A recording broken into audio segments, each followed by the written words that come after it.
Eu sou profeta. Abre a boca e dá glória.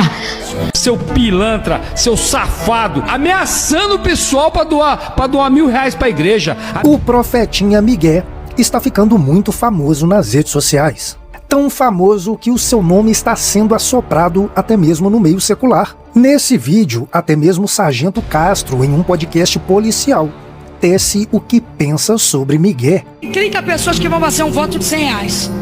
Mas eu queria aqui em cima do altar, no mínimo 4, que vai pegar uma semente de R$1.000. Diga amém. De R$1.000. R$1.000 pra gente não é sacrifício. Seu pilantra, seu safado, ameaçando o pessoal pra doar R$1.000 pra igreja. Ameaçando. Não, tipo assim, tem aí, mano. É a última vez que eu falo. É a última vez que eu falo. Vocês estão mexendo com o Espírito Santo. Mentira. Se você mexer com o Espírito Santo, você vai perder tudo que você tem. Olha as ideias, Queria mano. 20 pessoas pra doar R$1.000 cada um. Se intitulando profeta e não pastor, o profetinha Miguel vem alcançando multidões atrás das suas supostas profecias. Eu sou profeta. Abre a boca e dá glória. Saio que me Jofa se quer beber polvitzma. Quem veio e trouxe uma palavra forte sobre os profetas charlatões foi o pastor Osiel Gomes, que não poupou palavras. E tudo isso você vai ver agora. Se você quer ficar por dentro de tudo o que acontece no meio gospel e também na grande mídia, se inscreva agora em nosso canal, ative o sininho para receber todas as nossas notificações, dê um toque no botão curtir para nos apoiar. E sem muita demora, vamos ao vídeo.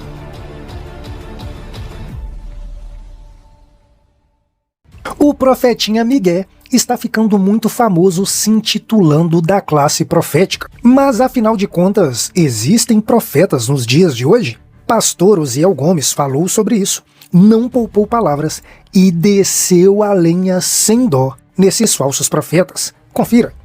A uns pôs Deus na igreja, apóstolos, evangelistas, profetas. Aqueles ali eram homens escolhidos por Deus para um momento específico, que hoje a igreja segue como sendo um dom. É um dom que o Senhor nos dá para desempenharmos a sua obra. Eles não cessaram. Mas o profeta com ministério para andar para cima e para baixo, esse não existe. Não existe mais. Também é importante o irmão entender que o profeta que tem aquele dom, que recebe aquele dom para profetizar, ele tem que ter na sua mente que a sua função não é causar confusão. A sua função não é para perturbar ninguém. A função dele não é para amedrontar ninguém. À luz da Bíblia, 1 Coríntios, capítulo 14, versículo 3, está bem claro a palavra do Senhor. O que profetiza fala aos homens para edificação, para encorajamento e para consolo. Profeta que anda por aí colocando pavor e medo não tem profecia de Deus. E conforme Jeremias capítulo 28, versículo 9, tem a profecia que vem do próprio coração do profeta, não é do coração de Deus. Então você tem que ter muito cuidado com isso, porque o ministério profético cessou, não existe ministério profético. Ninguém pode dizer, eu sou profeta aqui na igreja, não existe isso. Também quero deixar bem claro aos irmãos, quem está me assistindo aí também. Não procure profeta para saber se você vai casar ou não vai casar. E qualquer profetinha que andar com essa história, esse é o primeiro sinal de que ele é mentiroso. Deus não levanta profeta para andar atrás de casamento. Paulo diz, case com quem quiser, contanto que seja no Senhor. O casamento é uma escolha tua, não é do profeta e nem de Deus, porque Deus não vai casar, quem vai casar é tu. A escolha é tua. Agora o crente não é dirigido por visão profética, o crente é dirigido pela palavra de Deus. Tiago 1,5 não diz assim, se alguém tem falta de sabedoria, fale com o profeta. É assim que diz a Bíblia? Se alguém tem falta de visão, fale com o profeta. É assim? Se alguém tem falta de sabedoria, fale com quem? Peça a Deus. Hoje tem crente aí, irmão, caindo enrolada, sustentando o vagabundo, dizendo que é crente, que diz que foi revelado por uma profecia. O que tem de igreja complicada hoje, por causa de profecias, fora do padrão bíblico, a gente nem conta. Agora preste bem atenção. Vocês já viram que quando um profeta, entre aspas, profeta que não é de Deus, ele diz assim, o pastor, olha para mim aqui, ó, o pastor Osiel não crê em profecia, teólogo não crê em profecia, homem que estuda muito não crê em profecia. esse aí é porque a profecia dele é mentirosa. Vocês podem observar que na igreja de Antioquia tinha doutores. O grande doutor Saulo estava lá. E Saulo sabia o que era de Deus e o que era do diabo. Porque, irmão, sabe por que a maioria desses profetas tem medo? É porque quem conhece Bíblia não cai em qualquer mingau. Quem conhece Bíblia não engole qualquer coisa. Quem conhece Bíblia quer as coisas do jeito que Jesus manda. Aleluia. Outra. Eu não vou falar porque o pastor Oziel chegou. É profecia da carne, é mentira dele. Deus não respeita o Oziel quando ele quer falar. Ele fala na hora que ele quer, quando ele quer. Tenha quem tiver, mas ele é Deus. Levante a mão e glorifique a Deus. Vira aí pro teu irmão e diga: tem que ter profeta na igreja. Diga: tem que ter profeta. Tem que ter voz de Deus. Agora profeta de oração. Profeta que se congrega no templo. Profeta que lê Bíblia. Profeta que ora com o pastor. Olha esse negócio de inchar, ficar que nem um sapo inchado, inventar coisa. Eu tô vendo um negócio, eu tô vendo, irmão, quando tu foi passando ali. Isso é profecia mentirosa, meu irmão. A profecia de Deus, quando você profetiza ela, tanto o profeta sente como você sente que é de Deus. E profeta de Deus, ele está na casa do pastor, ele está na igreja, ele está no evangelismo, ele está no culto, porque ele não é o bambanzinho de Jesus. Ele é crente como os demais, que busca a presença de Deus e chora na casa de Deus. Quem acredita assim, diga glória a Deus. Olha, meus irmãos e irmãs, principalmente as mulheres, que mulher gosta de ser levada por essas coisas. Paulo diz que as mulherzinhas, é assim que Paulo diz, carregada por qualquer coisinha. Eita, não é? Tu não sabe quem está lá em casa. Quem é, irmã? Aquele. Qual? Aquele que estava no culto, irmã, que ele chamou a irmã. Tá lá em tua casa, tá? Eita, não me conta, tá lá. Aí começa, né, assim? Aí vai tudinho pra lá. E o bonito mentindo, né? Enchendo o bucho. Não trabalha. Preguiçoso. Não sabe nada de Bíblia. Assim. Eu não vou dizer o nome nem o local. Eu já contei. Eu lavando um fusquinha. E aí a minha aliança cortou. Aí eu fui dar aula. Quando cheguei lá, pronto, eu dando aula. E aí de repente uma irmã disse assim: ei, irmão. Eu disse: por não, tu ainda não foi pro campo ungido. Que esse pessoal tem, olha, quando você vê, ei, canela, aí, pode logo desconfiar. Ei, canela de fogo. Não é que você vê isso, irmão, já é molecagem. Eu não ando com isso não, meu irmão. Ei, ungido, né? Ei, canela, ei, não sei o que. Nada não, Deus não anda com isso não. Olha, Deus para usar alguém não precisa tu mudar a voz. Quando tu vê a pessoa mudando a voz, não tem nada, não precisa mudar. Deus te usa com o que você é. A voz é a tua. Ele não muda teu nome. Não, irmão, agora meu nome é John. E era João, agora é John. É conversa. Só mentira. Aí ela disse: eu quero te dizer que tu não foi pro campo ainda porque falta uma bênção. Mas eis que é amanhã. E irmão, esse pessoal tem uma autoridade que você até se assusta, não é assim? É porque aquela autoridade é dele, não é de Deus não. Eis que eu te digo que amanhã a tua bênção vai vir. Eu disse: tá bom. Pronto. Quando foi no outro dia eu fui dar aula.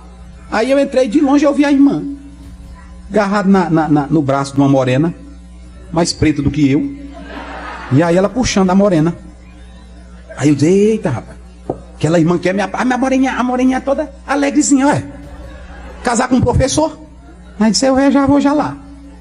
Aí pronto, aí entrou. Aí sentou na sala, ela toda alegre, eu dando aula e ela sorrindo. Eu sorria também, para não complicar o negócio. Ela sorria e eu sorria também.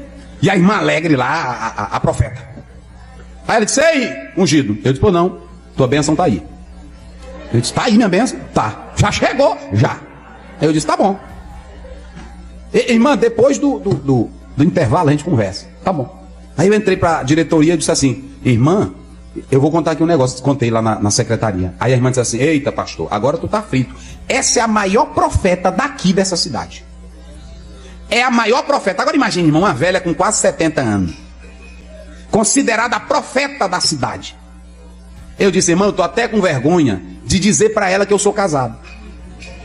Porque para mim dizer para uma velha de 70 anos: não, irmão, eu sou casado. Eu fiquei com vergonha. Aí ela disse: não, tu vai embora. Uma professora: tu vai embora que deixa comigo que eu resolvo. Eu disse: tá bom. Aí eu deixei a professora e vim embora. Aí quando foi no outro dia eu perguntei: irmã, e aí como é que tu resolveu? Ela disse: não, foi fácil. Eu cheguei lá e disse, olha gente, eu vim dar aula agora no lugar do pastor Zé. Quem gostou da aula dele? Aí eu disse, mas tá. Ah, ele não sabe dar aula não, quem sabe dar aula é a mulher dele. Até hoje, nunca mais eu vi a morena. Então, meus irmãos, só invenção de homem. Tem crente aí que o profeta está errando tudo e a gente atrás dele. Vida de crente, olha para cá, vida de crente não é dirigida por visão e revelação. Vida de crente é dirigida pela palavra. Quem crê em mim, como diz as escrituras. Quem acredita na Bíblia, cadê a Bíblia? Sacode ela aí. Essa é a maior profecia para a igreja, a palavra de Deus. Viva por ela, creia nela. Agora tem profeta na igreja, tem que ter ou não tem, irmãos? Quem já recebeu profecia aí? Levante a mão. Quem já recebeu? Quem já recebeu profecia? Eu já recebi. Agora as coisas é tão de Deus, irmão. Quando você vê ela, pronto, eu já contei. Eu creio em profecia. Quando o pastor Joacim me convidou para vir para cá, eu não contei para ninguém. Não contei para meu pai, não contei para ninguém. Só eu e a minha esposa. Eu disse, vamos morar. E eu fui pregar em Araguaína. Quando eu voltei, me hospedei em Imperatriz. Quando me hospedei em Imperatriz, eu estava no hotel. De manhã cedo, eu fui ajeitar a mala do carro, ajeitando, carregando as malas. Aí, de repente, eu vejo um rapaz lá pintando a parede com um rockmezinho aqui no ouvido. Pintando na parede, pintando. Quando eu me virei, ele estava assim pertinho de mim. Quando eu me virei, ele pertinho de mim, ele partiu para mim. Pá, sem me conhecer, sem nada. Ele partiu, pá, eis que eu te digo. Deus vai fazer assim. Tudo que ele estava dizendo. Aí virou e subiu a escadinha dele e pronto. É assim as coisas de Deus. Não ficou adulando, não ficou com historinha. Subiu e pronto. Foi cuidar no serviço dele. E tudo que ele estava dizendo me consolava, porque eu já estava também no mesmo pensamento que ele estava dizendo. Estão entendendo como é as coisas de Deus? É assim, meus irmãos. Se um profeta chegar na tua casa, ei irmão, Deus mandou o senhor me dar essa bicicleta. Eu disse, mas ele não falou comigo. Porque quem é o dono da bicicleta sou eu. Primeiro, eu já preguei aqui, quando Pedro vai, o Cornélio manda buscar Pedro, Deus falou para Pedro ou não falou? Vai vir uns homens aí, sim ou não? Quando foi para ungir Saul como rei, Deus disse para Samuel ou não disse? É assim as coisas de Deus, meus irmãos. Não tem esse negócio de falar só com ele não. Fala contigo também, porque tu tens o Espírito Santo de Deus. Quem acredita assim, diga glória a Deus. Eu vou dizer uma coisa aqui que vocês, quem é crente sabe disso. Não tem uma coisa na nossa vida que aconteça sem que Deus revele para nós. Sim ou não? Às vezes tu diz assim, rapaz, olha aquilo ali que eu estava pensando há tempos atrás, fulano de tal, Deus usou ele para mim, não foi assim? É ou não é, irmãos? Não tem uma coisa, ele revela em sonhos, ele revela em visões, ele revela em tudo, sim ou não? Se você lê Gênesis, quando você lê Gênesis, a palavra de Deus, 18, 17, Deus ia destruir Sodoma e Gomorra, não ia? O que foi que Deus disse? Eu não vou ocultar para o meu servo Abraão que eu tenho que fazer. Olha, ninguém, eu morando 16 anos em Coroatá, ninguém, quando foi um ano antes, um ano, nem pensava em vir para Tirirical nem nada, aí toda hora chegava uma irmã, pastor Zé, esse ano você vai embora. Eu disse, irmão, que é isso, irmão? Embora para onde? Eu não tenho campo, eu não tenho nada. Não, vai sair. Um dia entrou lá em casa, a minha esposa estava no sítio de oração, ela disse, cadê o pastor Zé? Eu disse, está lá em casa, eu quero ir lá. Aí pronto, foi lá em casa. Quando chegou lá, disse, olha, eu vi assim, vários obreiros sentados. E aí de repente eu vi você flutuando. Aí ela disse, anotou no caderno dela, ouviu a voz de Deus. Anotou tudinho, ela contou tudinho para mim. Aí eu fiz que nem Maria, guardei em silêncio. Mas tudo que tem na vida do crente, Deus revela, meus irmãos. Revela. Eu me lembro que um dia eu saí para a Barra do Corda, aí eu... sem carteira eu saí, pois vocês acreditam, meus irmãos, que eu sonhei o guarda me parando, dizendo, cadê tua carteira? Pois quando eu fui à viagem, o mesmo guarda que eu vi no sonho estava lá, cadê tua carteira? Eu disse, doutor, não tem ainda não. Pronto. Não tem uma coisa que Deus não revele para os seus servos. O problema, olha para mim aqui, olha para mim, o problema é que a gente só crê quando a pessoa engrossa a voz, só crê quando ele faz tremelico, só crê quando diz, eis que Deus diz. E às vezes numa conversa Deus está te falando tudo. Irmão, pá. Aí a pessoa está falando aqui, não é assim? É assim ou não é, irmão? Rapaz, por que esse homem conhece minha vida? Esse homem conhece, é assim, tal, pronto, falando. Eu já contei aqui que eu estava pregando, na época era o pastor Soalen, que agora está lá no pastor Ronilson. Eu pregando lá, pregando. Aí quando terminei de pregar, fui para o banheiro. Quando eu venho do banheiro, lá vem um homem. Ele disse, quem foi que contou minha vida para o senhor? Eu disse, ninguém, rapaz. Não, alguém te contou. Eu disse, contou não, porque esse problema meu, só quem sabe sou eu. E era um problema sério. Mas aí eu pregando lá sobre o assunto, eu nem pensando em nada, falando normal, pois ele veio para mim. Não tem uma coisa que Deus não revele para nós. Tudo ele revela numa casa. Às vezes tu vai comprar uma casa, quando tu chega lá, tá tudo dando errado, até o próprio dono botando defeito e tu não entende. É Deus falando, meus irmãos. Quantas pessoas não já saíram do culto dizendo assim: hoje a mensagem foi todinha para mim? É assim ou não é? Isso é profecia.